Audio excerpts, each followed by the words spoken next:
In a universe full of caped crusaders and cosmic titans, Dr. Stephen Strange is neither a god nor a soldier. He is a man who shattered himself before he saved the world. His story isn't just one of sorcery and sacrifice, but of ego, love, loss, and redemption.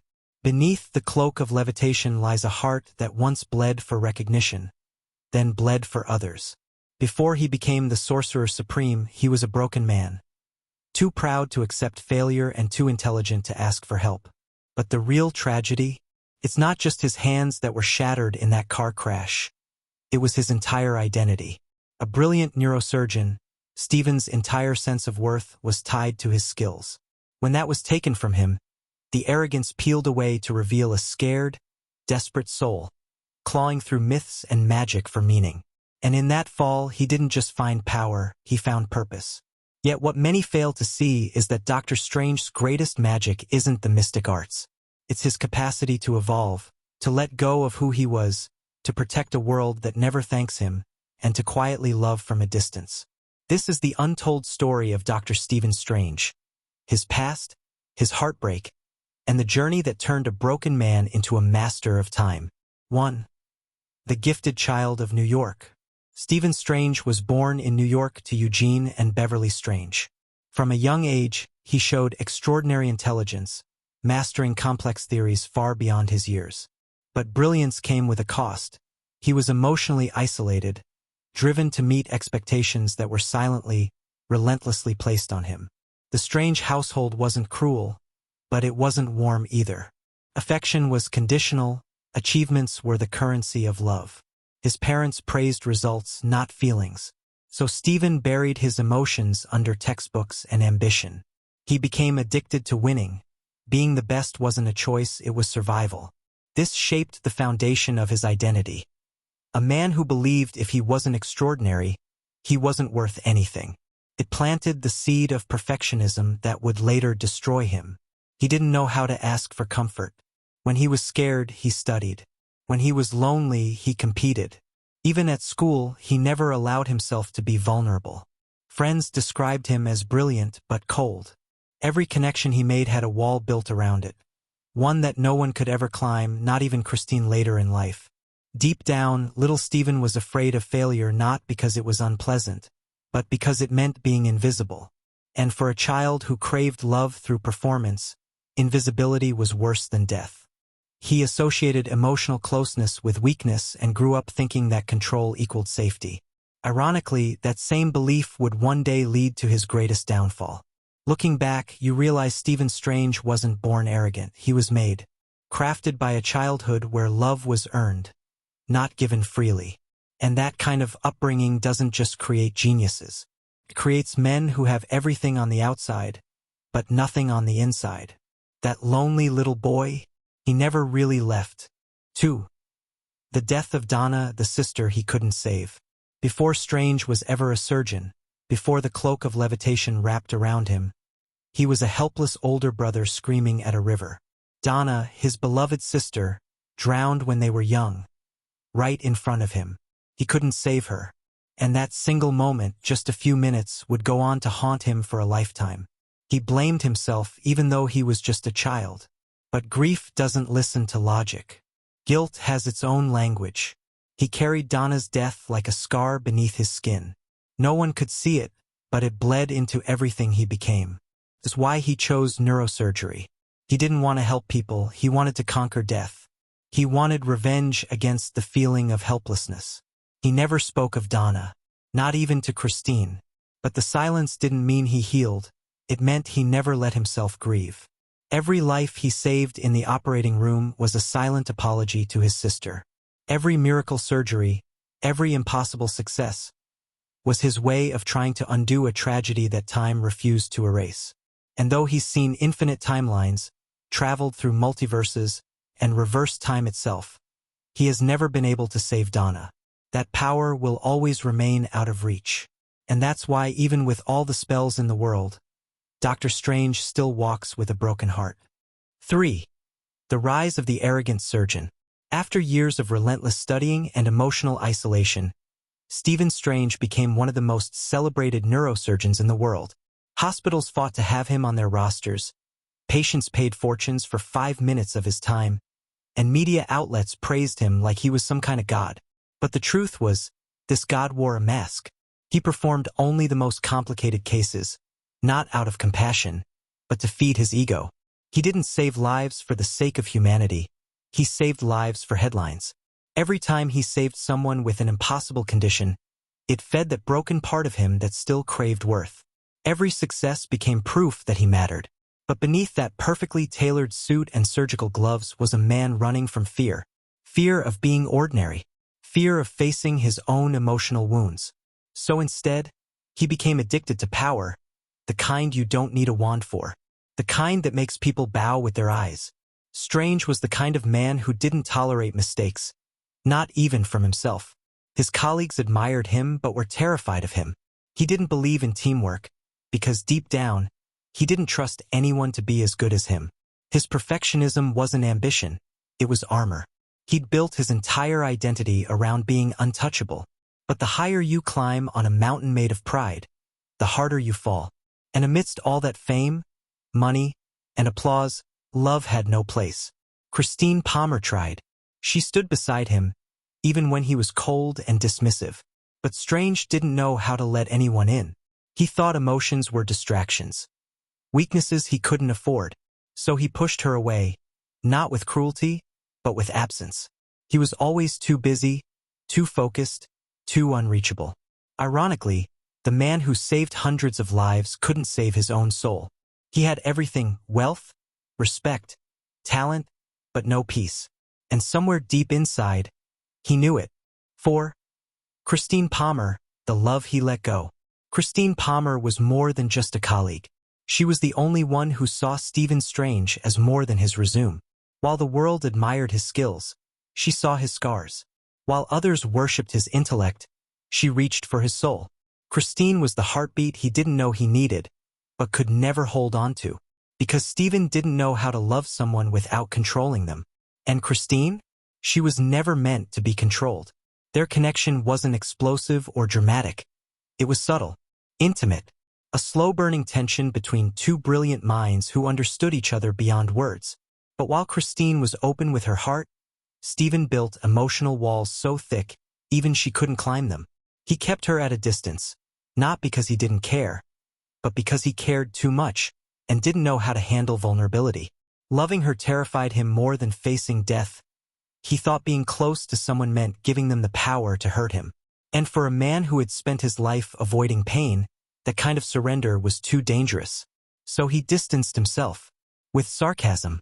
With work. With cold silences. Christine waited, hoping he'd open up, hoping he'd soften, but instead, he closed off tighter. Their love never ended in flames. It ended in a hallway filled with things unsaid. After his accident, Christine was there, not because she had to be, but because she still loved him. She held his pain when he couldn't. But Stephen, consumed by bitterness and shame, lashed out. He pushed her away again, this time harder. He couldn't stand being seen as broken in front of the one person who made him feel whole. And she, heartbroken but dignified, let him go. Across multiverses, in infinite timelines, Stephen sees echoes of her. Different versions, different outcomes, but the pain is always the same. And deep down, he knows all the magic in the universe can't undo the damage of a love left behind. 5. The car crash that shattered everything. Stephen Strange was on top of the world. Wealthy, admired, and untouchable. He drove fast, lived loud, and never looked back.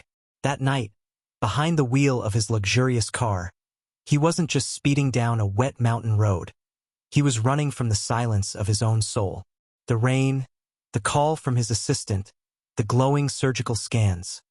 All of it blurred into arrogance. He thought nothing could touch him. He thought he was immortal. But fate doesn't care how brilliant you are. In one shattering instant, his car flipped, twisted, and crumbled like paper. Glass pierced his skin. Metal bent around his body. But the worst damage was invisible. His hands, his greatest pride, were crushed beyond recognition. The hands that had made him a god in the operating room were now shaking, scarred, and useless. And for Stephen, that was worse than death. When he woke up in the hospital and looked at his trembling fingers, it wasn't just horror. It was the collapse of everything. He screamed, begged, and raged, not because of the pain but because of what he'd lost, his identity. Without his hands, who was he? Not a surgeon, not a savior, just a man stripped bare. It wasn't just a physical injury, it was ego annihilation. He wasn't grieving his limbs. He was grieving the version of himself he had always clung to. And the worst part? No one could fix it. Not the top surgeons, not his fortune, not even Christine. He underwent surgery after surgery, spent millions on experimental treatments, and fell into a spiral of desperation.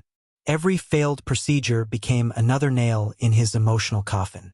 Friends left. His money ran dry. Christine tried to reach him, but he was unreachable. He didn't just push her away, he collapsed inward. The man who once stood above everyone else now couldn't lift a spoon. That crash didn't just break bones. It broke Stephen Strange. The man he had spent his whole life becoming died in that wreck. 6. The spiritual descent into madness. When Western medicine failed him, Stephen Strange was left with nothing but empty bank accounts, trembling hands, and the haunting echo of who he used to be. He had exhausted every medical expert, burned every bridge, and buried what little pride he had left under layers of hopelessness. But desperation breeds curiosity, and when he heard whispers of a man healed by mysterious Eastern practices, something inside him stirred. Not hope, but obsession. He wasn't looking for enlightenment. He was looking for control, a way to fix his body so he could return to the world that once worshipped him.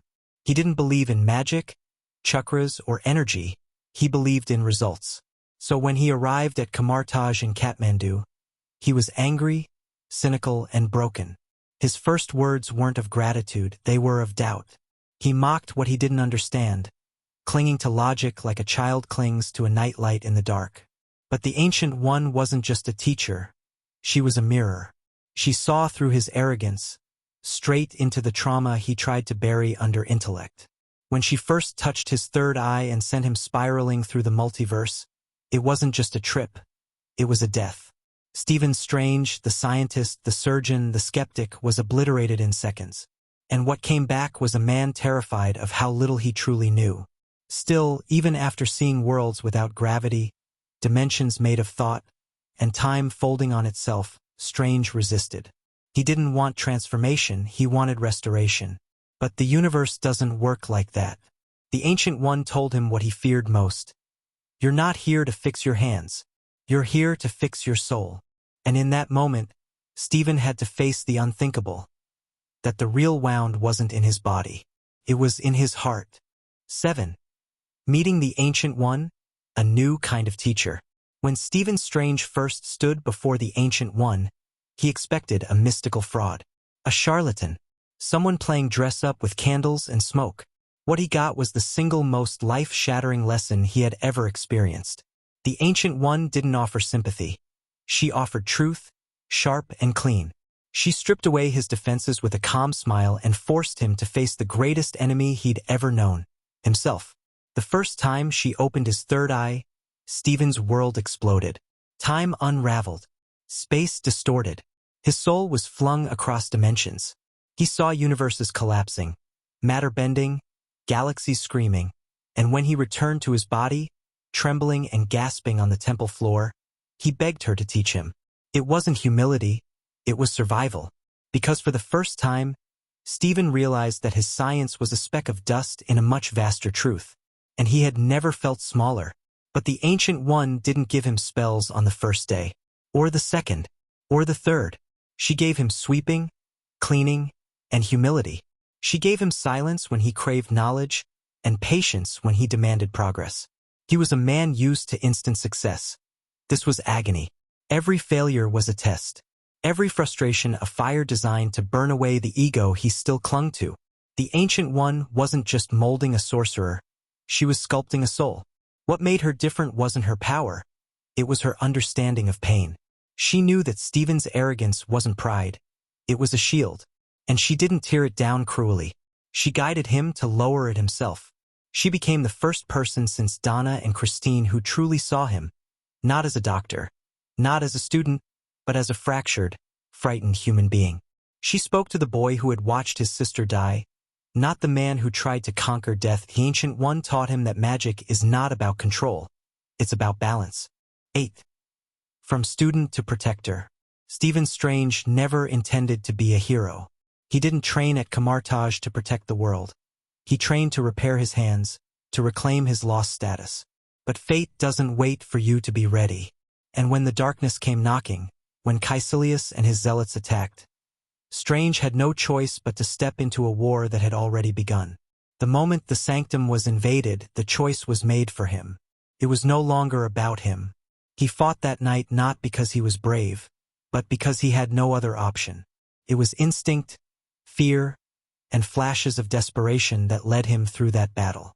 And yet, something shifted. He held his ground. He defended the sanctum. He fought and survived.